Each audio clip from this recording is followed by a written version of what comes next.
Una clara demostración de la importancia y actualidad de Civitec 22 es el tema que se analiza hoy. Precisamente, el 1 de marzo, el Ministerio de Transportes, Movilidad y Agenda Urbana presentó al Consejo de Ministros el anteproyecto de Ley de Movilidad Sostenible.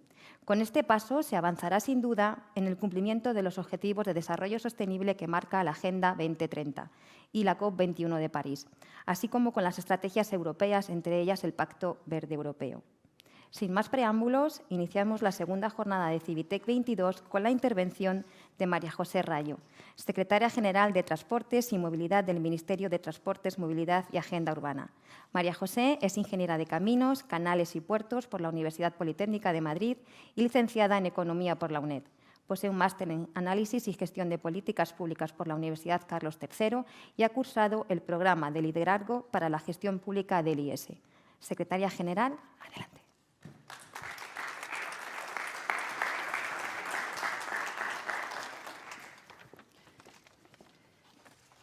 Pues muchas gracias, Carmen. Buenas tardes a todos o buenos días en Iberoamérica.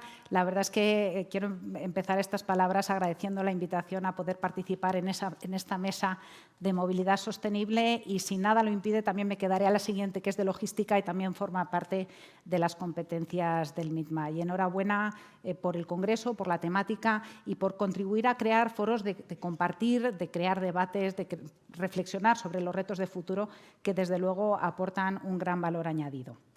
Yo creo que todos estamos de acuerdo que la digitalización de la industria es un reto absolutamente transversal que afecta a todos los sectores productivos, a toda la actividad económica, que afecta a la sociedad y afecta a las personas y, desde luego, de manera muy intensa en el ámbito del transporte y la movilidad.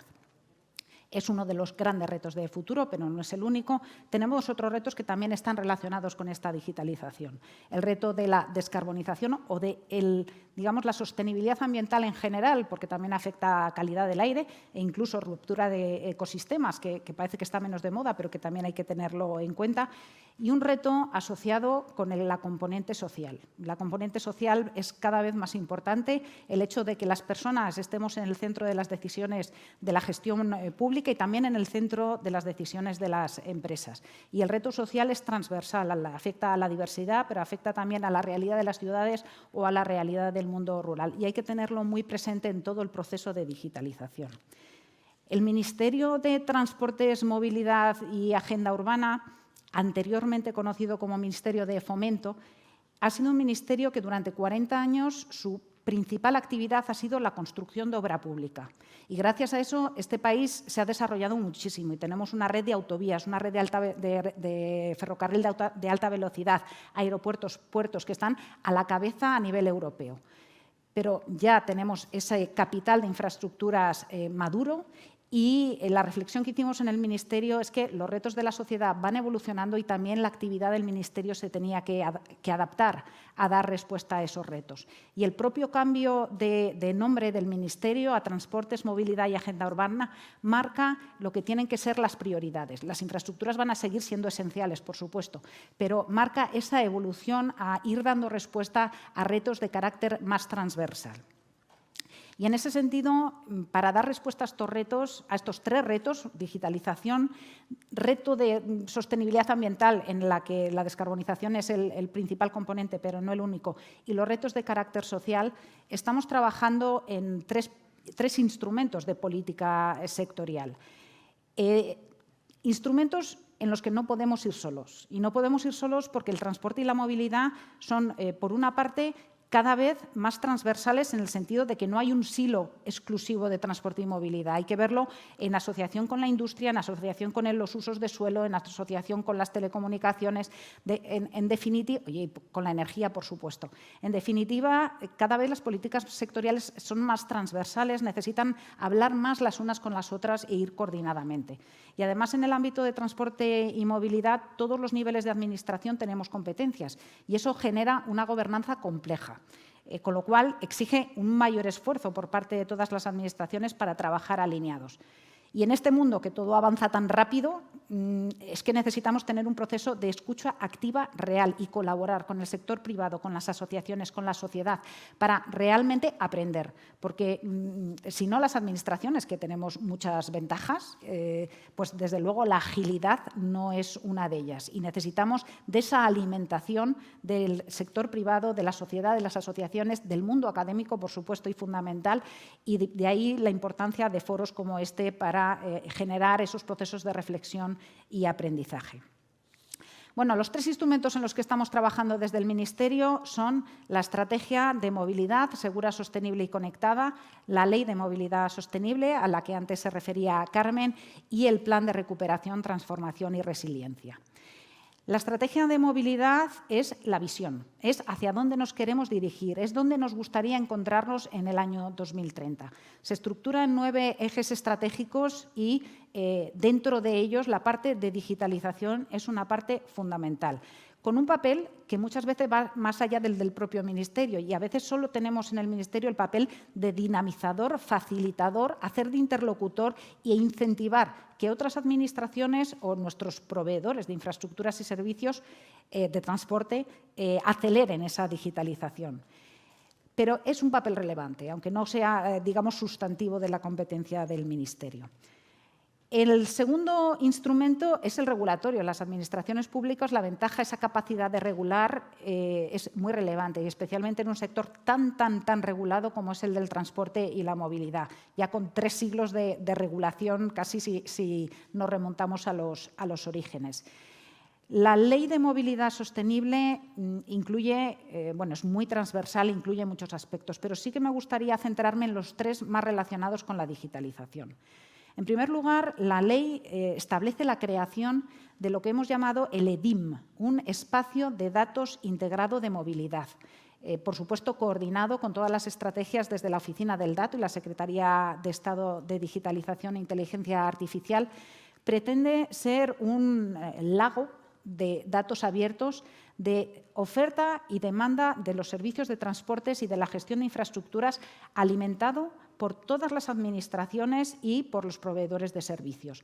Tiene que ser, por supuesto, distribuido, modular y escalable, y no lo haremos de un día para otro. No, será un proyecto a largo plazo, pero sí que pretende ser ese compendio de información que luego permita a las administraciones públicas hacer una política pública basada en datos realmente, y a todo el sector académico e industrial tener una información mucho más estructurada de la que tenemos actualmente.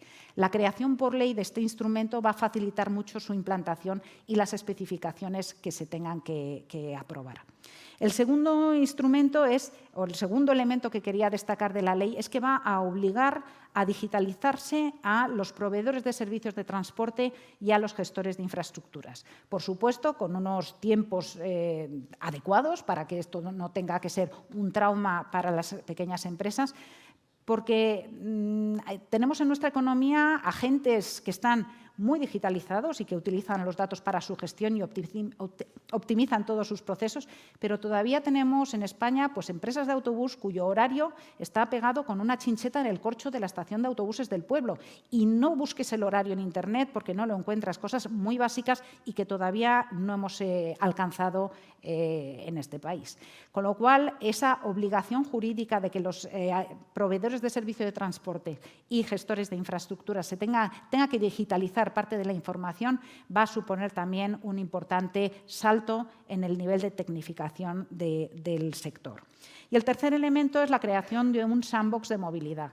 Un sandbox es el espacio controlado de pruebas para que no solo pruebas pilotos, sino modelos de negocio que puedan querer probarse durante un tiempo de 6 meses a 2 años en condiciones reales de mercado, basados muchos de ellos en tecnología, pero que por alguna razón no cumplen con la normativa, puedan hacerlo con una mirada atenta de la Administración para asegurar, oye, que se cumplen los derechos de los usuarios y que hay un nivel de seguridad adecuado, pero que la Administración no haga de cortapisa a la evolución de los modelos de negocios y, en el fondo, a la implantación de la innovación en el ámbito del transporte. Ese es nuestro segundo instrumento. Y el tercer instrumento es la financiación, es la palanca financiera para poder acelerar toda la transformación que requiere el sector, principalmente digital y sostenible. Y en esa palanca, que dentro del drama que fue toda la crisis, la pandemia, la crisis del COVID, pues supone una oportunidad histórica para España de disponer unos fondos específicos para acelerar esas inversiones. En el ámbito del transporte y la movilidad se van a invertir 13.000 millones de euros, que es una cantidad sin precedentes. En España se ha invertido mucho en infraestructuras, pero 13.000 millones de euros de aquí al 2026 es una cantidad muy, muy relevante. Y de ello, mucha parte va a infraestructuras, y eso es así, el ferrocarril es el gran campeón. Pero una parte importante va a la digitalización y tecnificación de todo el sector.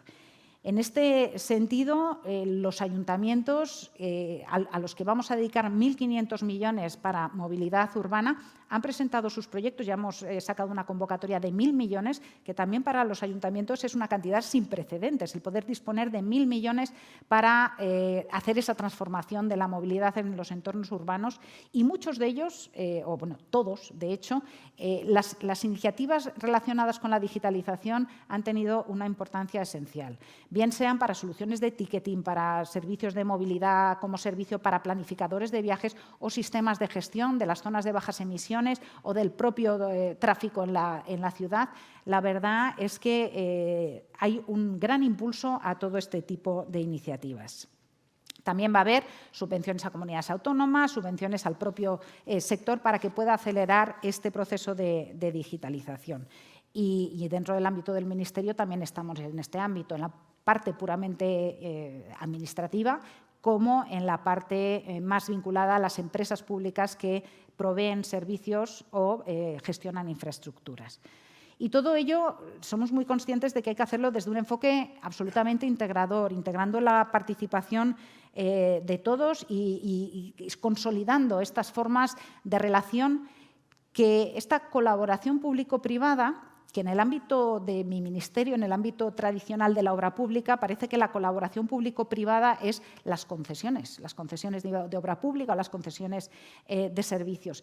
Y no es solo eso, o sea, la creación de agendas conjuntas entre el sector público y privado, el alinear los objetivos y el colaborar supone también un gran valor añadido social en este aspecto. Y dentro del contenido específico de esta mesa, de decir movilidad sostenible, ¿pero qué es eso? Bueno, pues obviamente no hay una solución universal, sino que la movilidad sostenible hay que avanzarla a través de una caja de herramientas, en la que haya muchas opciones para avanzar en ella y puedan adaptarse a las realidades de cada territorio. De ahí la importancia de las administraciones, porque este sector, como decía antes, está muy regulado.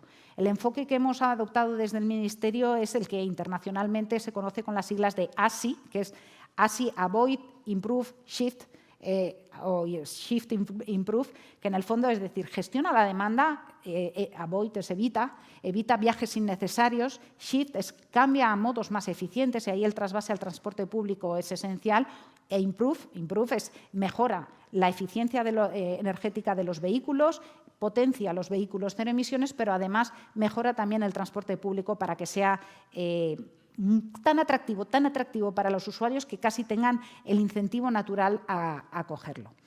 En definitiva, esto no se hace de hoy para mañana, pero sí que el cambio que ha habido en los últimos 4 años está siendo absolutamente fundamental. Y probablemente la movilidad que conozcamos de aquí 6 años no se parecerá nada a la del año 2015-2016.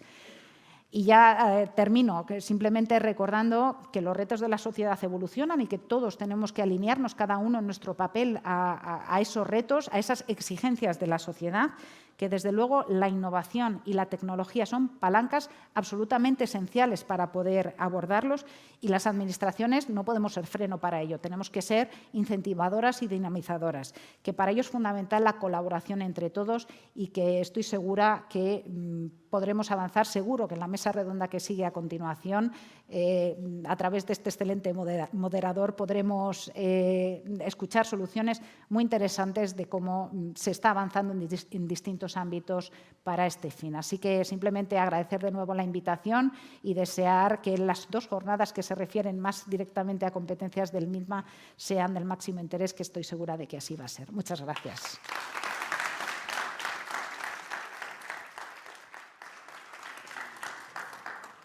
Muchas gracias, Secretaria General de Transportes y Movilidad.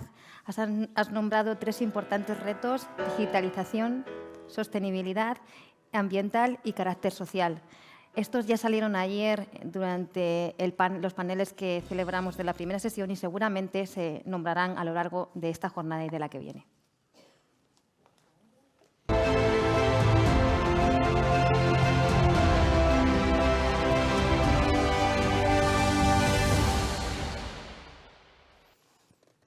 Galo, es un placer cederte la presentación de la mesa. El tiempo es tuyo. Muy bien, muchas gracias. Siempre es una alegría volver por la escuela y no tener que volver para examinarte, lo cual siempre es de agradecer.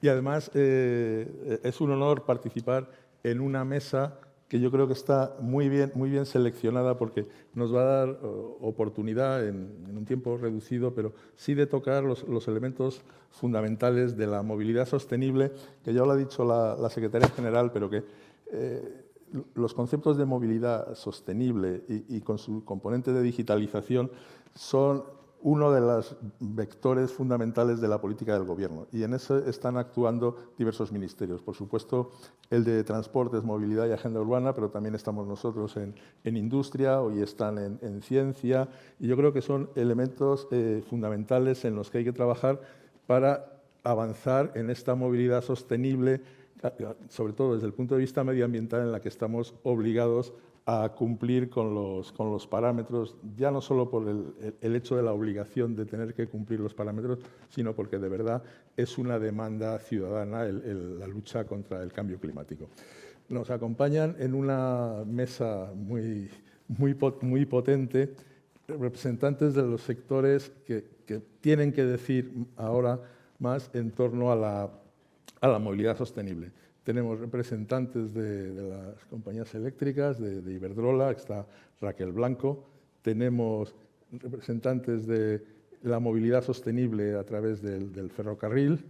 Tenemos representantes de la movilidad que debe ser sostenible y además con las dificultades que entraña el movimiento de volúmenes que tengan que volar, que es la representante de Airbus. Y luego tenemos los representantes de la movilidad no solo terrestre, sino de la automoción, que es uno de los elementos fundamentales de la industria española, y tenemos a uno de sus representantes. Ahora, según vayamos iniciando, ya hago lo que sería una mínima presentación. Entonces, yo ahora, al presentar a Raquel Blanco, pues es de esta casa también, es ingeniera industrial por la Universidad Politécnica y tiene también un máster por la Universidad de Berkeley.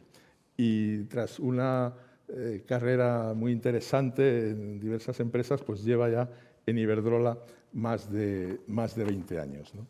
Y yo hago una pregunta así muy genérica, pero para responder en 3 minutos la verdad es que no, es difícil, pero ¿cómo veis desde vuestro ámbito la movilidad sostenible del futuro?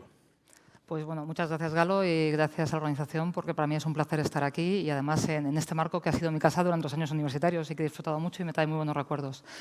La movilidad sostenible, desde el punto de vista del sector energético, yo creo que se han comentado varios aspectos, ¿no? Es una movilidad más razonable que probablemente la que tenemos a día de hoy, que apuesta por el transporte público, que probablemente vayamos hacia modelos más de movilidad compartida y que necesariamente el punto de vista que tenemos nosotros es que sea de 0 emisiones. Estábamos hablando de que tenemos que ser más respetuosos con el medio ambiente, intentar combatir el cambio climático, y el sector del transporte sabemos que representa más de un 25% de las emisiones de gases de efecto invernadero. Entonces, en ese sentido, y se comentaba, es muy importante descarbonizar la demanda, descarbonizar el transporte, porque con eso lograríamos una reducción importante de emisiones. En ese sentido, lo que es la electrificación del transporte, allá donde sea posible, pues es muy relevante. Entonces, la movilidad sostenible la consideramos esa movilidad 0 emisiones, que necesariamente va a pasar en gran parte por una movilidad eléctrica, y una movilidad eléctrica para que sea realmente sostenible de principio a fin. Y con eso me refiero a que estamos muy enfocados en el uso, cuando estamos moviéndonos en nuestro coche o en un autobús, y que no haya emisiones en local, ¿de acuerdo? Pero también es importante que esa energía que está moviendo ese medio de transporte sea una energía que proceda de fuentes renovables. Y me voy al origen, ¿no? Entonces, yo creo que es importante tener en cuenta toda la cadena de valor de esa energía en la movilidad, desde el principio hasta el fin, para asegurarnos realmente que nos estamos moviendo con cero emisiones. Yo creo que desde nuestro punto de vista eso es lo que es una movilidad sostenible, una movilidad eléctrica cero emisiones. Muy bien, muchas gracias, además, por la precisión y la capacidad de síntesis. Bien, nos acompaña Emilio García, que es el director de Innovación y Desarrollo en Patentes Talgo. Es ingeniero informático por la Universidad de Valencia, pero tiene una larga experiencia en la industria y en puestos directivos, y es también doctor ingeniero industrial. Y el puesto que desempeña es el de director de Innovación y Desarrollo de nuevos productos en la compañía de Patentes Talgo. Bien, pues, Emilio, siempre hablamos de que el transporte ferroviario, pues desde el punto de vista medioambiental, pues está en vanguardia, es sostenible, pero es verdad que tenemos que mejorar. ¿Cómo veis vosotros que se pueda mejorar la sostenibilidad dentro del transporte ferroviario? Bueno, gracias por la presentación. Bueno, la verdad es que lo tenemos difícil. Tú has dado un dato de que las emisiones en Europa, el 25% de esas emisiones procede del transporte, y tenemos que el 0,4% de esas emisiones es del transporte ferroviario, y además es un modo de transporte que seguimos trabajando en bajar esas emisiones. Pero ya sabéis, todos somos ingenieros, que cuando nos acercamos a una asíntota es cada vez más complicado, ¿no? Bueno, trabajar en el transporte ferroviario, como digo yo siempre, es trabajar en el sistema en global. Yo me encargo, por decirlo así, del rolling stock, del material rodante, pero hay muchas más cosas que hacer, ¿no? Nosotros, nuestra visión desde Talgo, y yo creo que desde los orígenes de la empresa así ha sido, es intentar responder a las necesidades que tenemos ahora sin comprometer el futuro, que ese es el concepto de sostenibilidad. Y creo muy importante, y así lo estamos haciendo, que para poder afinar ese número y poder mejorar en los parámetros, tenemos que siempre que arrancar de los diseños que hagamos, trabajando siempre con las últimas tecnologías y con ideas, por supuesto, muy innovadoras. También siempre le digo a mis equipos, a los que están trabajando, que la mejor forma de ser sostenible es no malgastar energías. Nosotros trabajamos mucho ese tema, ¿no? Estamos trabajando, hay una revolución, un poco copiando al sector aeronáutico, de cambio de materiales. Estamos haciendo mucho trabajo en reducir los pesos de los trenes, ya Talgo es un tren ligero, pero estamos aplicando tecnología de material compuesto, que estamos reduciendo peso en un 50%, un 20%, con lo cual eso supone un ahorro energético en mover esa gran masa que puede ser un transporte ferroviario. Por supuesto, estamos trabajando en toda la cadena de tracción. El consumo de energía es clave, y en nuevos sistemas de propulsión limpias, ¿no? Hay un gran cambio del diésel a de hidrógeno, que posiblemente salga ahora en la mesa redonda, y hablaré un poquito más, pero que hay que hacerlo también con cabeza, ¿no? Y, por supuesto, como digo yo siempre, los que diseñamos trenes o los que diseñan aviones o cualquier otro medio de transporte, lo podemos hacer muy sostenible, pero como no lo llenemos de pasajeros, de usuarios, pues que se muevan, que lo usen, pues vamos a estar moviendo masa vacía, y eso es derroche de energía, ¿no? Con lo cual, también estamos trabajando mucho, y ahí tiene mucho que ver también la digitalización. Uno de los parámetros, el SIF, que hablabas tú, el pasar pasajeros al tren. Has dicho que el transporte ferroviario es muy sostenible.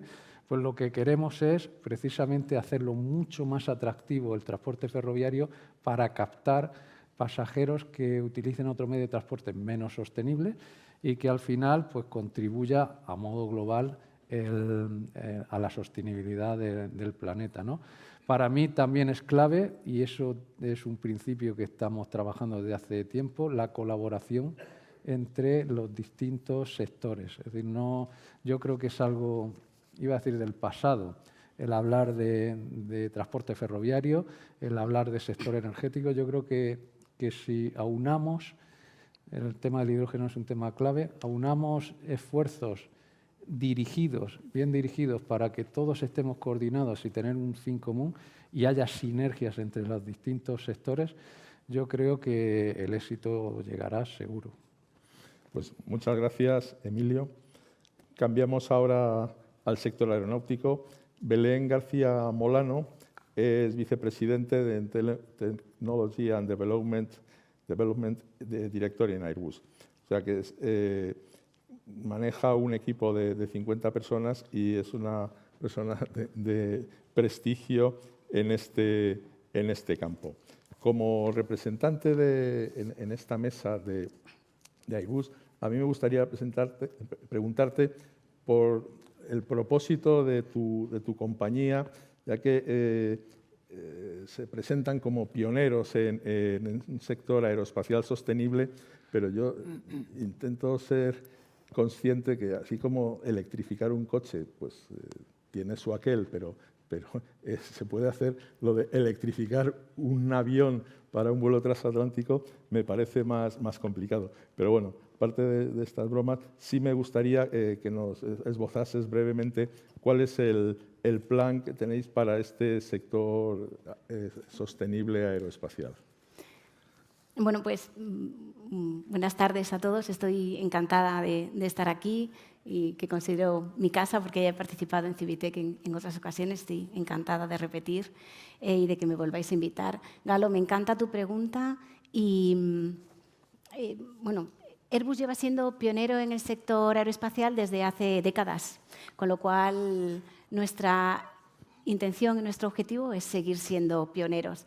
Y como vemos, el futuro aeroespacial es conectado, autónomo y cero emisiones. Y estos tres pilares, que seguro nos suenan a todos y son los mismos para todos los sectores, son los que nos unen. Y me encanta, Emilio, lo que comentas.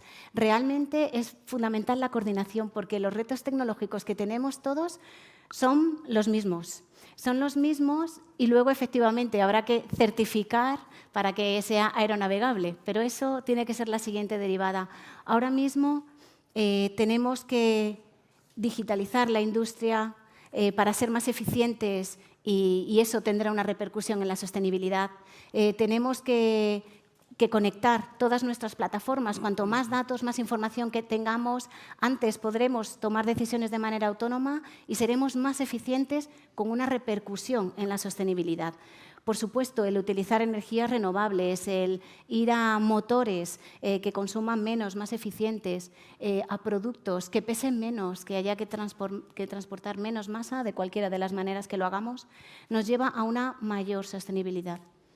Los retos son grandes, pero Airbus liderará este cambio hacia la sostenibilidad junto con el resto de empresas líderes en el sector que tenemos que ser, y aquí tenemos una responsabilidad social y estratégica en Europa y en nuestros países, y es que tenemos que tirar de ese ecosistema, de esas empresas que trabajan con nosotros para realmente hacerlo una realidad. Muy bien, pues muchas gracias, Belén. Pues el cuarto miembro de esta mesa es José Portilla González de Amézaga, Pepe Portilla, con el que yo tengo el placer de colaborar mucho por razones del trabajo. José Portilla es licenciado en Derecho por la Universidad de Oviedo y ha realizado estudios de alta dirección. Su experiencia ha tenido lugar tanto en la alta dirección de las compañías, también tiene alguna incursión por la administración pública y actualmente es el director general de Sernauto. Sernauto es una asociación profesional sobre la que le voy a referir la primera pregunta, que para los que estamos muy implicados en el mundo industrial sabemos más o menos lo que es, pero creo que es muy importante que él nos dé unos datos porque es fundamental para la buena marcha del negocio, para la marcha del país, el que esta industria de componentes de los vehículos se siga manteniendo y se siga desarrollando en España. Por eso, José, te pregunto qué representa Cernauto a nivel industrial y qué hacen vuestras empresas y cuáles serían, para que nos hagamos una idea, las principales magnitudes. Pues muchas gracias, Galo, y buenas tardes a todos. En primer lugar, agradecer al Civitec, a su presidente Emilio, y la labor de Manuel como director del Congreso, que está muy próximo en todo lo que ha sido la organización. O sea que muchas gracias. Dar la bienvenida a todos los que nos siguen desde Latinoamérica y, por supuesto, a todos ustedes los que están presentes. Yo, esta casa también, que como tú la considero mi casa, porque he tenido la oportunidad de estar aquí invitado en numerosas ocasiones, acompañando también al INSIA.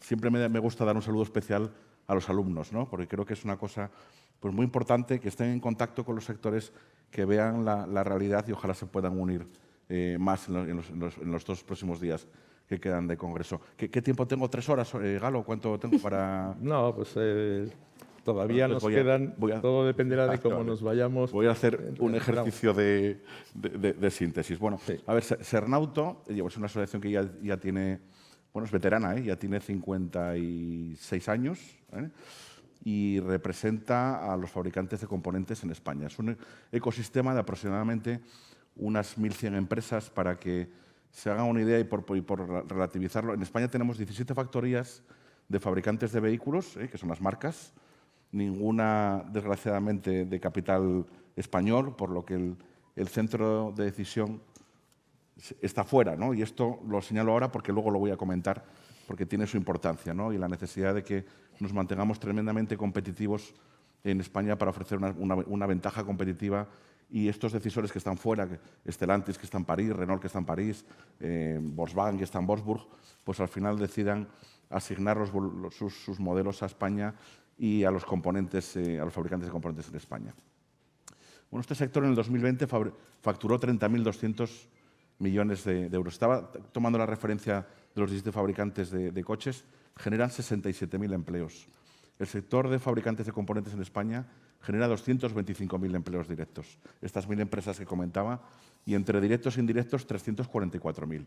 Entonces, es una parte muy importante de la cadena de valor, de esta cadena de valor de la automoción, de esta joya que tenemos en España y que tenemos que cuidar a futuro, que representa nada más y nada menos, digo, toda la cadena de valor, que el 10% del PIB español. Es un sector netamente exportador, el 60% de los componentes que se fabrican en España se exportan. He hablado de la importancia del empleo, pero la palanca que realmente explica que sea un sector tan competitivo, siendo el segundo fabricante de vehículos en Europa y el 8º a nivel mundial, el 4º en componentes, la palanca principal de estos datos que estoy comentando de facturación, los 30.000 millones, 60% de la exportación, que son 19.000 millones, y el empleo, es la inversión en I+D+I.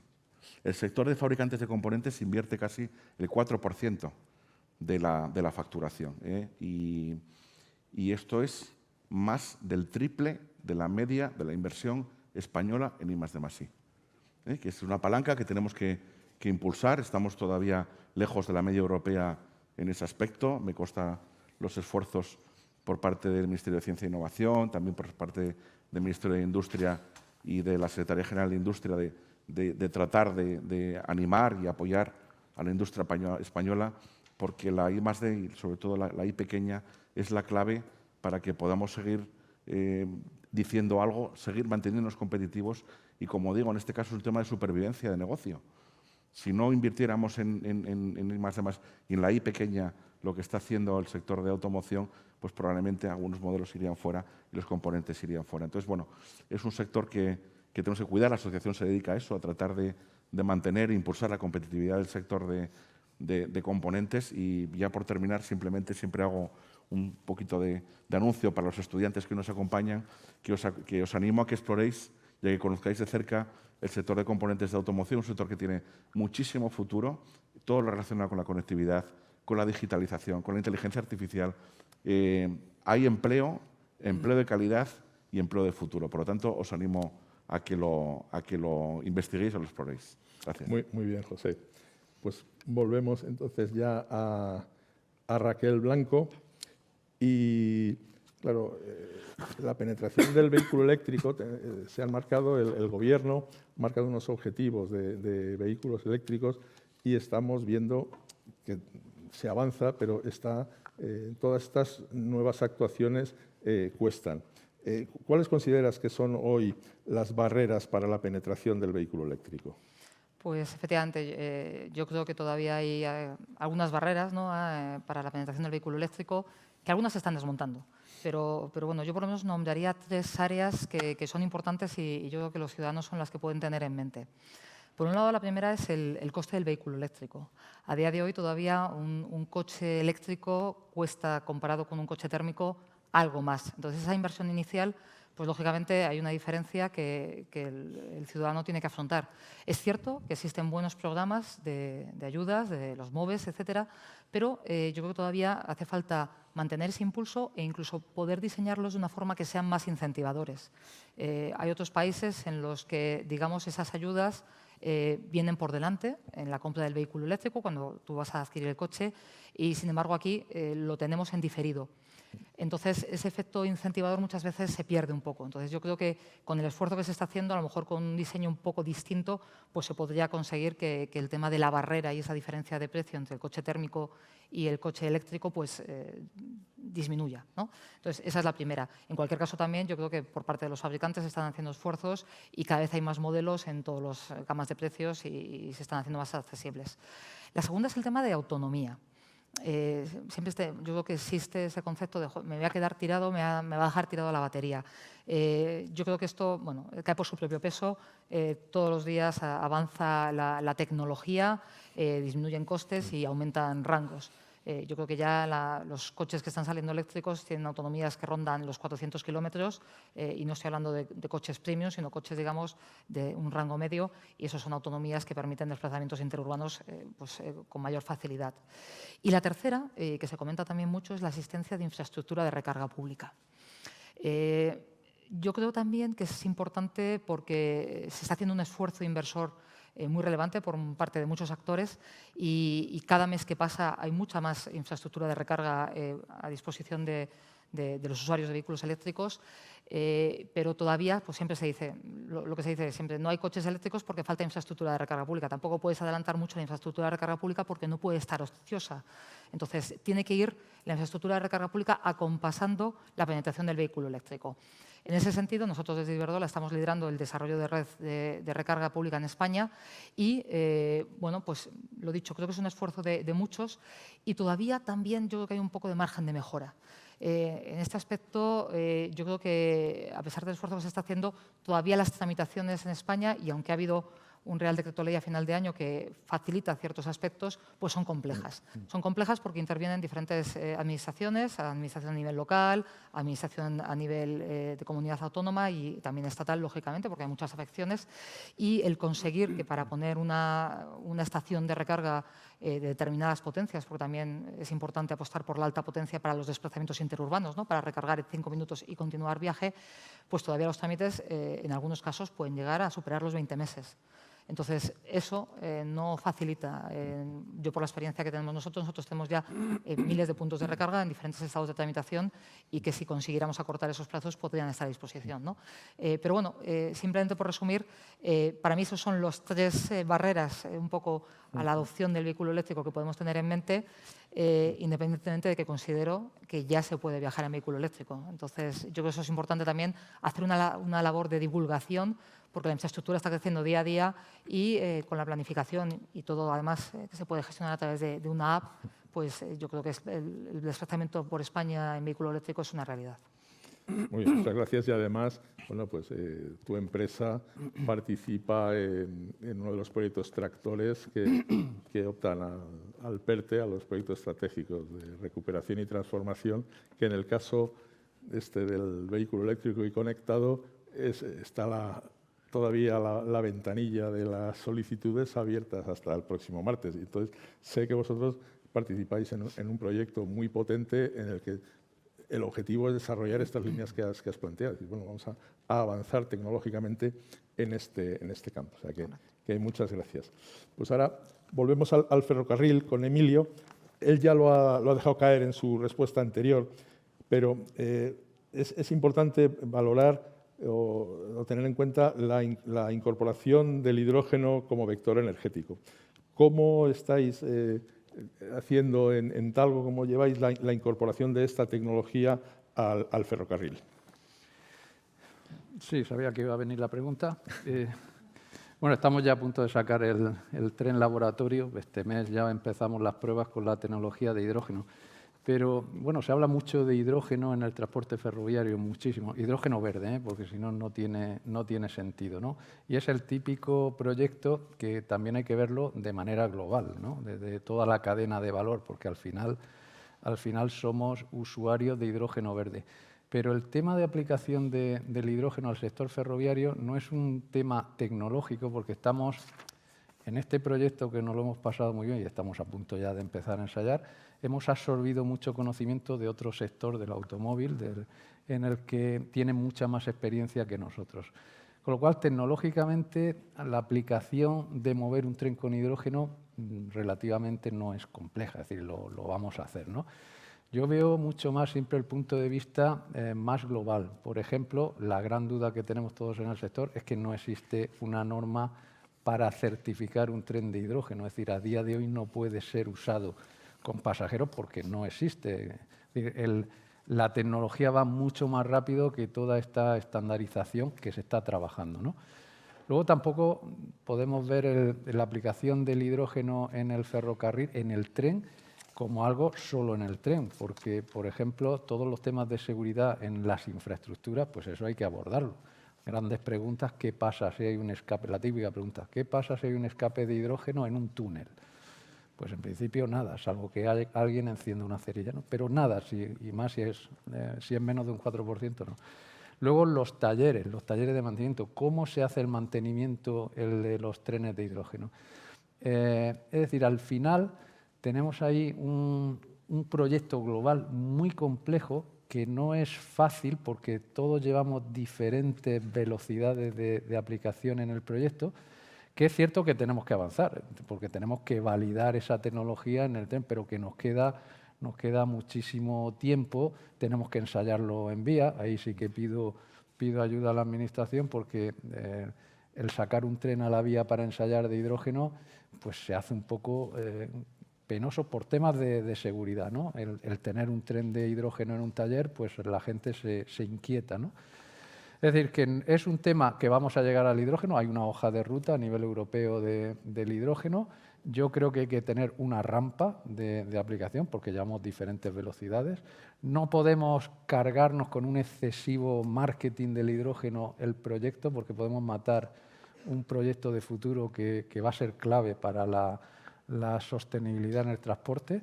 Se va a aplicar y además yo creo que con éxito en el transporte ferroviario, que ahora se hace con diésel. Pensemos que en España alrededor de un 20% de vías están sin electrificar y yo creo que eso va a contribuir a mejorar la movilidad ferroviaria en zonas que no iba a decir casi seguro, nunca estoy seguro del todo, pero que va a costar mucho electrificar ciertas zonas en la geografía española y que tener soluciones sostenibles, que no sean diésel, que no sean este tipo de soluciones que ya están un poco obsoletas, pues va a facilitar pues, esa movilidad social global y a mejorar que esas zonas que hoy en día pues, están poco comunicadas y que le llaman la España vaciada, a mí no me gusta ese nombre, pues favorecer pues, ese transporte de esas personas. Muy bien, muchas gracias, Emilio. Bueno, pues Belén, el compromiso con el avión de cero emisiones para el año 35, pues a nadie se le escapa que es un reto importante. Pero de aquí al 35 no es mucho, y en la industria no es mucho tiempo, pero bueno, ¿cuáles son vuestras actuaciones de impacto que prevéis a corto plazo? Pues efectivamente, el 2035 casi está a la vuelta de la esquina y con todas las tecnologías que tenemos que desarrollar en Airbus para que este avión vuele con seguridad, pues efectivamente parece que es pasado mañana. Pero la realidad es que pues en Airbus estamos trabajando en este avión que denominamos 0E. Ahora mismo el nivel de madurez de las tecnologías es demasiado bajo como para tener claro cómo va a ser esa arquitectura de ese avión de cero emisiones y es por ello que estamos trabajando en varios en varias líneas de propulsión en paralelo. Por supuesto, la combustión de hidrógeno es una de ellas, pero no la única. Y estamos buscando soluciones híbridas. Mi opinión personal es que tendremos una mezcla de soluciones para el 2035. Entre tanto, desde luego, no nos podemos quedar parados porque tenemos una flota de aviones enorme volando y realmente queremos trabajar en soluciones que tengan un impacto en sostenibilidad lo antes posible. Y es por ello que, bueno, como un ejemplo muy claro, uno de los temas que estamos tratando y que estamos intentando certificar lo antes posible es el combustible sostenible para la aviación, que se llama SAF en inglés. Este combustible lo queremos certificar para que vuelen los aviones con un 50% de este combustible sostenible, que no es más que un combustible sintético, bueno, ni más ni menos, porque tiene su reto. Es un combustible sintético que el neto es cero emisiones. Es decir, el CO2 que se produce en la combustión se utiliza en la fabricación del propio combustible. Pues nuestra intención es empezar a ensayar 100% vuelos con 100% combustible sostenible a finales de este año o principios del que viene. La regulación nos tiene que acompañar. Os podéis imaginar que en el sector aeronáutico es especialmente clave. Pero también me gustaría hacer un guiño al sector espacial, porque yo, como directora de tecnología de defensa y espacio, para mí la parte de espacio es una parte también fundamental y, de hecho, de cara a la sostenibilidad, es muy importante. Nosotros desde Airbus no creemos en ese New Space, que es un concepto más americano con mucho marketing detrás, sino en un Next Space, que es el espacio que une a la humanidad, en el sentido de acabar con esa brecha digital en los países más desfavorecidos para que tengan la oportunidad de comunicarse, igual que en los países desarrollados. Esa observación de la Tierra que nos permite conocer cómo está la situación, la deforestación, la capa de ozono, la contaminación de los océanos, cómo evoluciona y actuar de manera prácticamente inmediata. Y, por supuesto, colaborar con la Agencia Espacial Europea en proyectos internacionales de investigación. Estos proyectos científicos, como la vuelta a la Luna, que estamos preparando ahora con mucha ilusión, para conocer mejor, ¿no?, la humanidad y, por supuesto, conocer mejor el planeta y cómo trabajar en esa sostenibilidad desde un nivel, una posición más alta. Muchas gracias, Belén. Has tocado un asunto que a mí quiero remarcar porque me parece muy importante y más en el sector de la movilidad, que es el impacto neto de cero emisiones. Es decir, no ir tanto, porque es imposible ir a la cero emisión en el momento del motor, sino a todo el proceso global, porque de esa manera haremos un bien medioambiental y podremos mantener una actividad industrial que sería imposible de mantener si nos limitáramos a atender a esas cero emisiones justo en el momento de la salida del motor. Por eso me ha parecido muy interesante y me he permitido agarrarlo. Bueno, pues José, y aquí sí que habrá mucho que contar, ¿cómo se está aplicando? ¿Cómo ves que se está aplicando la digitalización en la industria de la automoción? ¿Cuál es? Yo creo que ese es también uno de los objetivos de los proyectos tractores, de conseguir que la cadena de valor establezcan los vínculos digitales. ¿Cómo lo estáis desarrollando desde Cernauto? Bueno, antes de nada, si me permites, como Emilio ha dicho que habían copiado al automóvil algo, luego hablamos de los royalties, luego hablamos de la realidad. Bueno, pequeña broma. Bueno, la digitalización es que es un must, es una obligación. No queda otra. Es una palanca decisiva, no solamente cuando hablamos de productos, sino también cuando hablamos de proceso, ¿vale? ¿Cómo la está afrontando la automoción? Bueno, pues ya lleva años implementando sistemas de intercomunicación entre las máquinas. Bueno, lo que se viene a llamar Industria 4.0, bueno, pues algunos de nuestros grandes fabricantes de componentes ya está en una Industria 5.0, con maquinaria inteligente que se comunica entre ella, los robots que veis que caminan por las factorías solos absolutamente con sus órdenes, los exoesqueletos que llevan muchos trabajadores bueno, pues que tienen una sensórica y están conectados con una serie de máquinas y con el área de recursos humanos para ver cuál es el desempeño de esos trabajadores, cómo influye no solamente en su desempeño, en su competitividad, sino en primer lugar y lo más importante, en su propio cuerpo, ¿no? Cómo se desarrolla eso. Y luego, bueno, pues todo lo que es el gemelo digital, todo el tema de la sensórica, el tema del 3D printing, ¿no? que evita tener que implantar una cadena específica para probar, sino que con lo cual los ahorros de costos son tremendos, pues la verdad que en este caso la industria de automoción junto con la aviación pues estamos en state of the art en ese aspecto. Pero sí me gustaría hacer aquí una diferenciación. Una cosa son pues las grandes multinacionales españolas, pues no sé, como la corporación Gestamp, el grupo Antolín, un Ficosa, un CIA Automotive, una corporación Mondragón, empresas con muchísimo músculo financiero que invierten ingentes cantidades de dinero en digitalizar sus procesos y sus productos con la PYME. Y en este caso tengo que decir que la pequeña y mediana empresa en España está atrasada en este aspecto. Y bueno, me consta pues, que el Ministerio de Industria también fundamentalmente de Industria, bueno, pues todos los mecanismos para tratar de apoyar a la empresa que se digitalice es una de las áreas más importantes desde Sernauto, ¿no? El tratar de apoyar a la PYME para que se digitalice, porque es que además, si no, la propia evolución del mercado los va a dejar fuera. O sea, en los procesos de compra futuros por parte de los OEMs, de los fabricantes, van a exigir unos niveles de digitalización de comunicación. Y estamos viendo fabricantes de coches que se están comunicando no con el departamento de compras del proveedor, con sus máquinas directamente. Y esa máquina le está diciendo lo que va a fabricar tal día, a tal hora, con el número de lote, con el número de tal, con lo cual la trazabilidad es absolutamente directa y bueno, pues todo esto lo que hace es pues, facilitar los procesos productivos, ahorrar costes y al final, bueno, pues tratar de mantenerse competitivos. Por lo tanto, tenemos que seguir impulsando esa digitalización de manera especial, como digo, en las pymes. Las grandes no nos preocupan, están a la cabeza en el área de digitalización, pero tenemos que tratar de ayudar a la pyme a que se incorpore ese esfuerzo. Muchas gracias, José.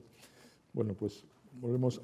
Raquel, bueno, veo que quedan todavía 18 minutos y me gustaría dejar también algo de tiempo para las preguntas de los asistentes, pero antes de preguntarte si es posible viajar en España en vehículo eléctrico, que ya de hecho has contestado antes, sí me gustaría que desarrollaras un poco la estrategia. Estaba claro los tres elementos que tú veías fundamentales para el despliegue del vehículo eléctrico, pero ¿cuáles son brevemente las estrategias que tenéis planteadas en Iberdrola para avanzar en estos tres campos? Pues nosotros estamos trabajando fundamentalmente en 4 áreas y todas van alrededor del cliente de facilitar esa movilidad sostenible desde el punto de vista de infraestructura de recarga y de energía para mover esos vehículos eléctricos. Desarrollamos soluciones a nivel residencial. Yo creo que es importante que cuando alguien va a comprar un vehículo eléctrico sepa que esto es una oportunidad. Lo bueno de la electricidad es que está en muchísimas partes, con lo cual también nuestros hábitos de recarga van a modificarse y van a ser probablemente mucho más fáciles. Vamos a poder recargar cuando vamos a un centro comercial, mientras estamos haciendo la compra, vamos a un restaurante y también vamos a poder recargar en casa. Entonces, ofrecemos esas soluciones para esa recarga en casa, y recarga en casa puede ser en cualquier sitio, en una comunidad de propietarios, en una vivienda unifamiliar, parkings de residentes. Hay soluciones para todos los tipos bueno, pues facilitamos eso junto con también una energía que sea sostenible. Vuelvo a referirme a que sea una energía procedente de fuentes 100% renovables para conseguir realmente que sea una movilidad cero emisiones y que también tiene sus ventajas, puesto que si, por ejemplo, recargamos por la noche, en teoría tenemos precios mucho más asequibles y vamos a conseguir, pues a lo mejor recargar 100 kilómetros por 50 céntimos de euro, ¿no? Eso en el ámbito, digamos, residencial. También hay que fomentar los servicios y soluciones para las empresas. Yo creo que las empresas están tirando en el tema de la movilidad sostenible. Hay muchas empresas que tienen flotas de última milla con repartos pues, en ciudades o también que quieren ofrecer recarga a sus empleados y entonces son las primeras que se plantean qué parte de su flota pueden electrificar y hay que ayudarlas a dar ese paso, a gestionar esas recargas y a que tengan toda la información. digitalización. Y como complemento a estas dos recargas o estas dos áreas, que son recargas, digamos, más vinculadas, ¿no? Hay que desarrollar la recarga pública, lo que comentaba antes, el disponer de una red de recarga pública suficiente para, digamos, que no solo estemos pensando en desplazamientos dentro de ciudad, sino también en desplazamientos interurbanos, pues porque tenemos recarga rápida, pues con cargadores de 150 kilovatios, de 350 kilovatios, que te permiten recargar, lo dicho, 5 kilómetros en 5 minutos, 200 kilómetros. Esas son estas tres áreas en las que nosotros intentamos ayudar y dar soluciones. Y hay una cuarta área en la que también estamos trabajando muy activamente y que, digamos, aborda la parte de movilidad urbana, de ese transporte urbano, pues, por ejemplo, la electrificación de todo el transporte de autobuses, ¿no? Yo creo que hay diferentes ciudades con diferentes estadios en ese aspecto y intentar aprovechar y que ese transporte colectivo además sea de cero emisiones es fundamental. En ese sentido intentamos ayudar con electrificación de cocheras y soluciones de recarga, ¿no? Entonces, un poco estas son las 4 áreas en las que desde Iberdrola estamos intentando hacer que la movilidad sostenible pues, sea una realidad. Muy bien, muchas gracias, Raquel. Bueno, pues Emilio, yo te quería preguntar, pues, como hablamos de digitalización, ¿cómo estáis vosotros desarrollando el aporte de la digitalización al material rodante para los trenes? Estoy seguro que ya vuestras actuaciones industriales están digitalizadas, pero ¿cómo estáis incidiendo en este campo? Sí, las industriales ya están digitalizadas. Como has comentado antes, la digitalización la vemos como una palanca, ¿no? Yo creo que para ser un poco coherentes en la digitalización, tenemos primero que preguntarnos qué es necesario digitalizar, ¿no? Porque yo siempre tengo miedo de que se monte aquí una burbuja a digitalizar todo y no siempre es necesario digitalizar todo. Dicho esto, pues en fábrica no voy a hablar, pero sí quería hacer un apunte en 2 temas. Uno, en mantenimiento. Los trenes tienen una vida de 30 años de mantenimiento.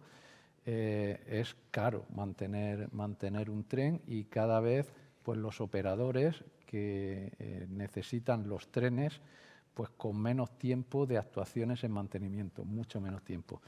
Ya desde hace varios años estamos trabajando y tenemos un sistema trabajando en la digitalización del mantenimiento.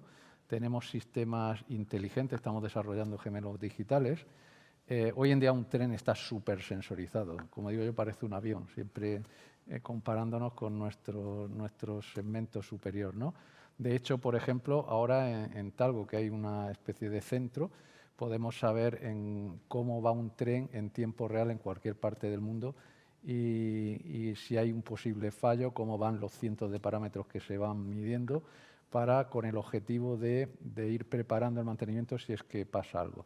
Es decir, que yo creo que en el tema de mantenimiento sí que vamos un paso por delante de muchos competidores y que estamos continuamente trabajando en aplicar las tecnologías que están metiéndose en el sector, ¿no? Estamos trabajando muy duro porque es un tema importante para nosotros. Esos son contratos a 30 años. En el tema en sí del material rodante, pues ya he comentado, está totalmente sensorizado. Necesitamos saber cómo va un tren a 330 kilómetros, a 350 kilómetros, llevamos 500 pasajeros y tenemos que saber en cualquier momento cómo está el estado de salud del vehículo. Sí quería, cara a futuro, luego hablaré del pasajero muy rápidamente. Cara a futuro, yo creo que se avecina una revolución en el sector ferroviario. Yo creo que del nivel de la aplicación de la tracción eléctrica en el ferrocarril, y es la conducción autónoma. Ya sabemos que hay metros que conducen sin conductor, o en los aeropuertos. Estamos hablando y se está trabajando muchísimo en la conducción autónoma en las vías de interés general de alta velocidad, vías abiertas, ¿no? Por ejemplo, la alta velocidad, ¿no? Es un tema muy, muy complejo y estamos trabajando, bueno, por supuesto, en las próximas generaciones, 5G, 6G, lo que sea, ¿no? Y, por supuesto, en la inteligencia artificial. Yo creo que esa va a ser una gran revolución en el sector ferroviario. Quien lo desarrolle va a tener la llave del diseño del tren y que es un punto clave de aplicación directa de la digitalización. Y luego, pues no nos olvidemos del pasajero. Necesitamos que el pasajero atraerlo, ya lo he dicho en la primera pregunta. Estamos trabajando muchísimo para que el transporte ferroviario sea atractivo para el pasajero. aplicamos muchas tecnologías que hay. Ahora, pues los trenes nuevos que van a salir van a llevar un sistema guiado para personas con minusvalías visuales en el que le va a decir dónde está su asiento, si está ocupado o no, si el baño está ocupado, la cafetería, etcétera, etcétera. La seguridad del equipaje. En fin, estamos aplicando esas tecnologías novedosas para que el pasajero pues esté a gusto en el tren y que lo elija como medio de transporte. Muy bien, muchas gracias, Emilio. Belén, siempre yo creo que todos entendemos, el común de los ciudadanos, que hay que mejorar la sostenibilidad de la aviación comercial. Cuando nos metemos en los temas de defensa, ahí tradicionalmente lo que prima más que la eficiencia pues es la eficacia o el conseguir los objetivos. De modo que yo creo que es ahora cuando el reto de la sostenibilidad también está llegando al sector de defensa. A ti, como responsable de Defensa y Espacio, ¿cómo estáis trabajando esta necesidad de que los elementos de defensa sean también sostenibles? Bueno, para que te hagas una idea, Galo, yo llevo 22 años trabajando en el sector de la defensa. No echéis cuentas, por favor. Y la realidad es que sí que ha habido un cambio. Esto hay que reconocerlo. Ha habido un cambio en las prioridades, ha habido un cambio realmente en los pilares que tenemos que seguir. En Airbus, y hablo a nivel de grupo, con todas las divisiones, la visión es que queremos ser pioneros de un sector aeroespacial sostenible para un mundo unido y seguro. Y ahí embarca a todas las divisiones, la de aviones comerciales, la de helicópteros y la de defensa y espacio, con un sentido común. La parte de sostenibilidad en defensa es prioridad. Hoy por hoy, Galo, exactamente igual que lo de más misiones, ser más eficientes, llegar más lejos, que sigue siendo también nuestra prioridad para dar soluciones a nuestros clientes. Y te voy a poner un ejemplo que a mí personalmente me encanta porque además ha pasado en Airbus Defence and Space España. Clean Sky 2, para los que no sepáis, es un programa europeo que lleva ya 5 o 6 años de andadura, estamos en la fase final, y donde la Comisión Europea lidera y coordina a nivel público-privado todas las inversiones de cara a la sostenibilidad en el sector aeronáutico. Lo que nadie se esperaba es que la división de defensa del grupo Airbus íbamos a ser los primeros que voláramos estas tecnologías en un demostrador, en un ensayo en vuelo.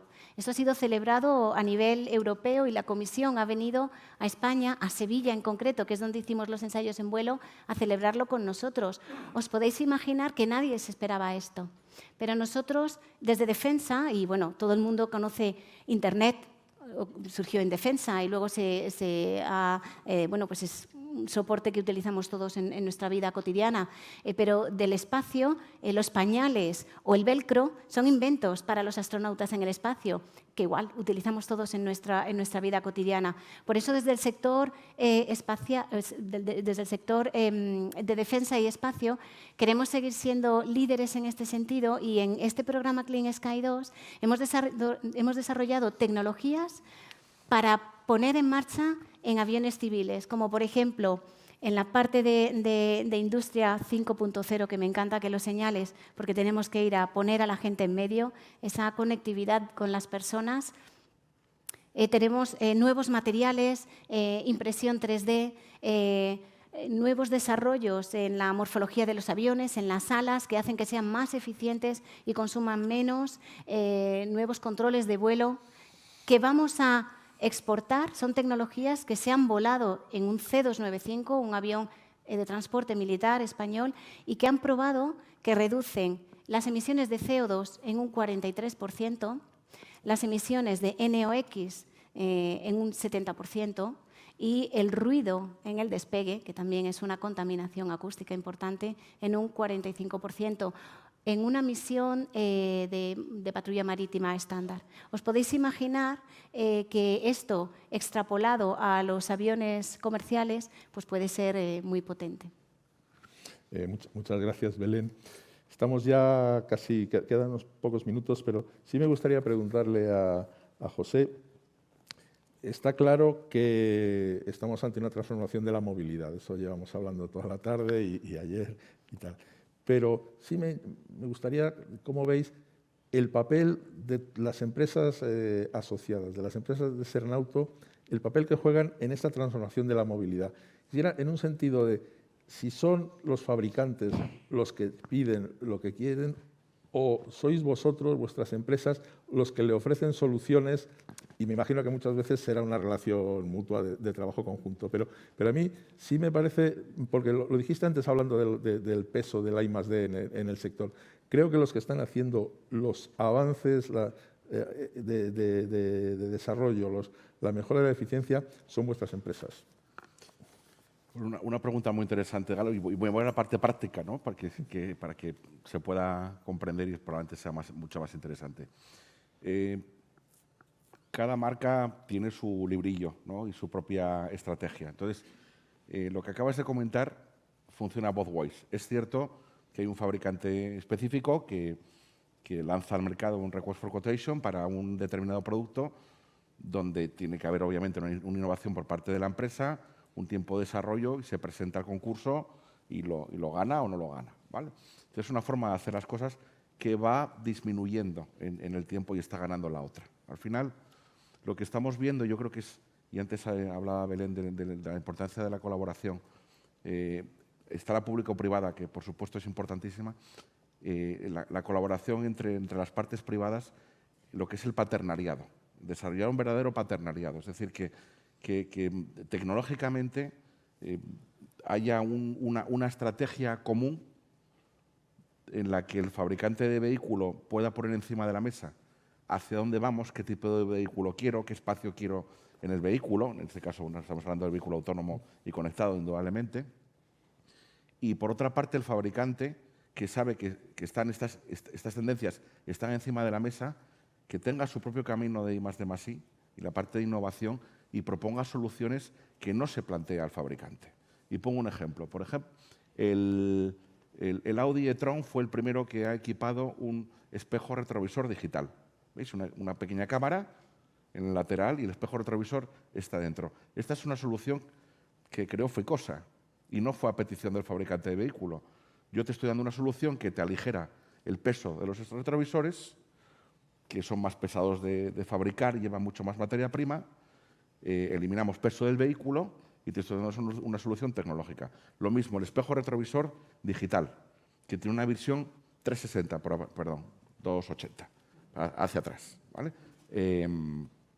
Bueno, pues en estos momentos lo que estamos viendo es que cada vez los fabricantes de componentes que están invirtiendo tanto en I+D+I están proponiendo este tipo de soluciones que facilitan obviamente la vida del constructor. Al final es un dato que no mucha gente conoce, pero el 75% del valor del vehículo lo aporta la industria de componentes. El fabricante diseña el vehículo, es verdad que fabrica motores en algunos casos y ensambla. Y toda la mayor parte de lo que es el I+D+I está siendo aportada por los componentes. Y ese paternariado hay que fortalecerlo y bueno, pues para poder cumplir pues los objetivos tan ambiciosos que tenemos, que no lo he podido decir antes, pero aprovecho para decirlo ahora, el sector de la automoción, como obviamente el eléctrico y el ferroviario y el de la aviación, que tanto tenemos que decir, en esto estamos plenamente comprometidos con la descarbonización. Lo único que pedimos son una transición justa y ordenada y que permita al sector hacerla sin que se resienta sustancialmente el empleo y la aportación que hacemos a la economía y sociedad española, que es muy amplia. Y creo que podemos llegar, si somos capaces de liderar esta transición con cabeza y con sentido común. Muchas gracias. Estamos en los límites del tiempo asignado. De todos modos, sí me gustaría que, si hay alguna pregunta de los participantes, pues dirigirla para poderlo responder, aunque nos pasemos un poco de control. Vale, muchas gracias. Bueno, en primer lugar, deciros que vengo de una empresa que ha nacido aquí, igual que en vuestro caso. Y la pregunta que quería poner sobre la mesa es sobre la colaboración público-privada. y principalmente a Raquel y quizás a la Administración también.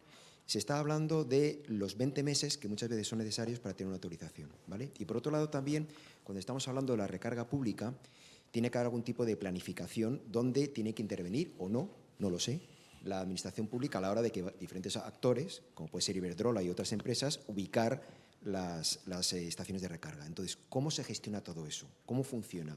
¿Qué obstáculos tenéis? Gracias. Pues respondo rápidamente.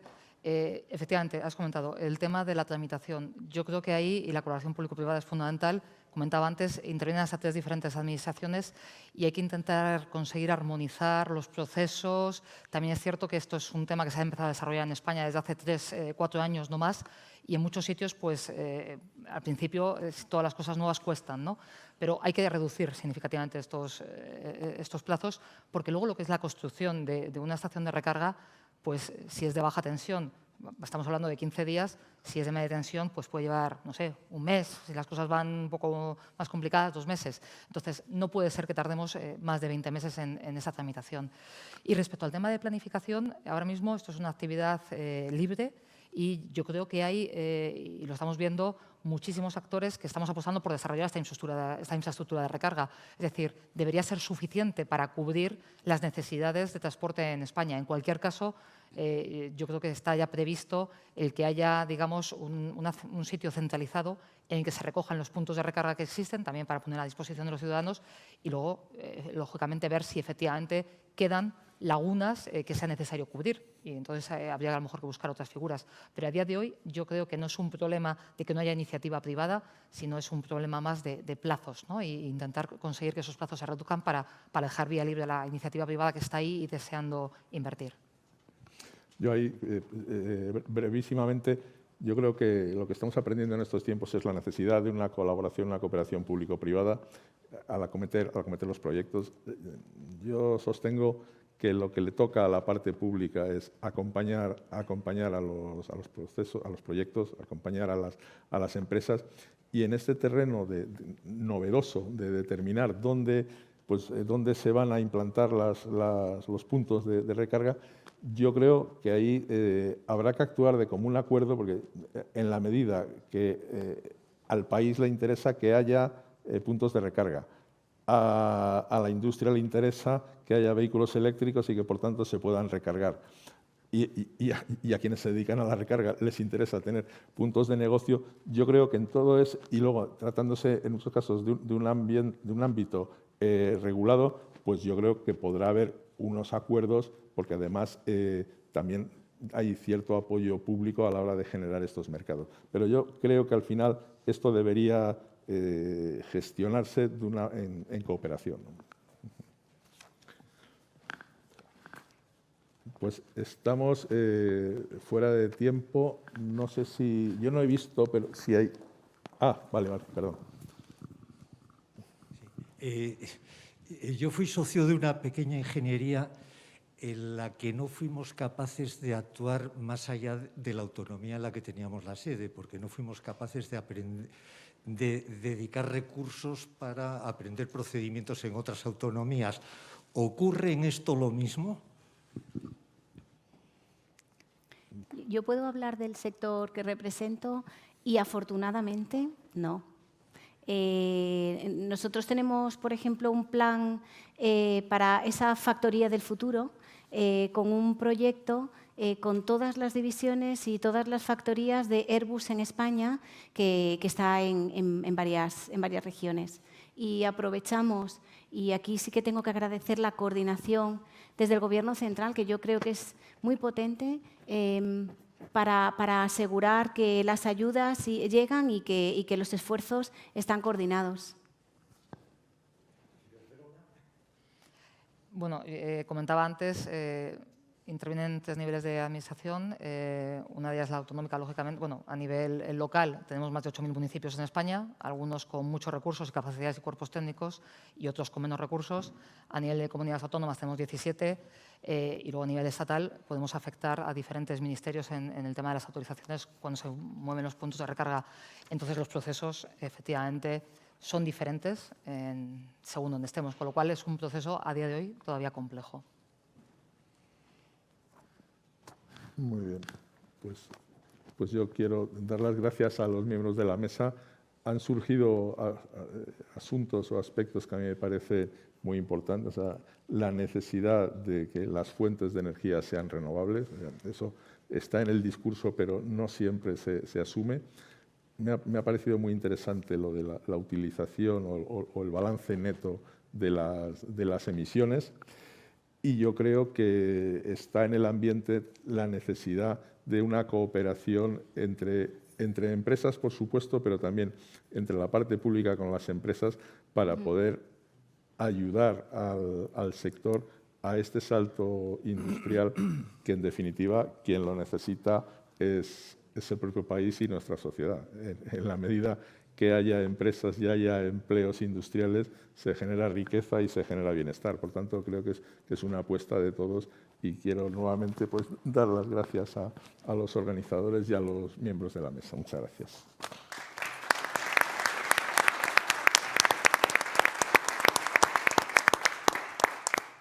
Resaltando la frase que nos ha comentado antes Belén, conectado, autónomo y cero emisiones. Los retos del futuro en el transporte. Si me permitís, quiero hacer alusión a lo que ha dicho antes José Portilla, dar las gracias a los alumnos que están hoy aquí con nosotros. La verdad que es un placer teneros aquí. Sé que estáis en épocas de examen o prácticamente a punto de entrar en ella. Así que nada, mucha suerte, que vaya todo bien y aprovechad estas sesiones para hacer preguntas a los ponentes, para hablar con ellos y comentar lo que queráis o con nosotros, con el colegio y la asociación. Muchas gracias. Gracias a todos los ponentes.